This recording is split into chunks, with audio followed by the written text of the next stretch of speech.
आरोबाव थांखांनाय गिथावना गोजाम सानफोरा फैफिनगोन नामा?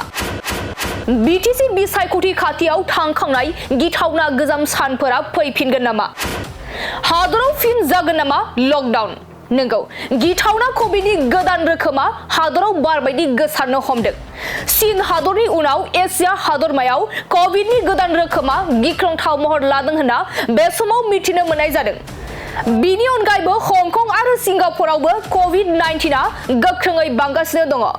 एसियाजों लोगोसे सिंगापुराव गिख्रंथाव कभिड बेरामनि अनजिमाया 20% बांगासिनो दं होनना सुलुंनिफ्राय मिथिनो मोननाय जादों। आरो मिथिनो मोनबावनाय बायदिब्ला दासिमाव 14,000निबो बांसिन सुबुंनि देहायाव गिख्रंथाव कभिडनि गोदान रोखोम मोननाय जादों। गिख्रंथाव कभिडआ गुबुन गुबुन हादराव गोसारनायनि थाखाय मोनफ्रोम हादराव सांग्रांथि रादाब दैथायहरनाय जादों।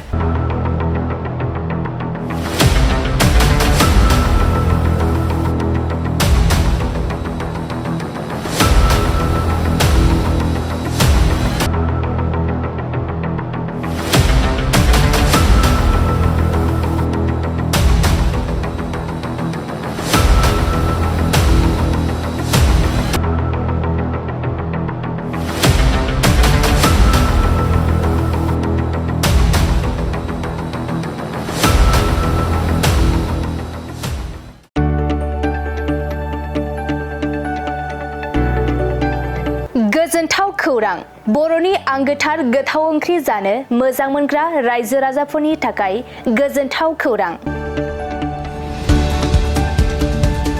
बर'नि आंगोथार ओंख्रि जानो मोजां मोनग्रा रायजो राजाफोरा बे गोदानै खुलिनाय लाइजौ हटेलाव हाबफैनो हागोन।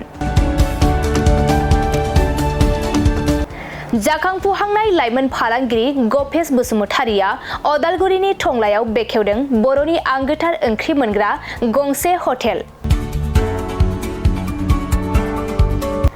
अदालगुरि जिल्ला टंलानि मिउनिसिपाल बर्ड मावख'नि साखाथियाव गोदानै बर'नि गोग्गो जानाय आदारनि गंसे लाइजौ मुंनि हटेल बेखेवदों।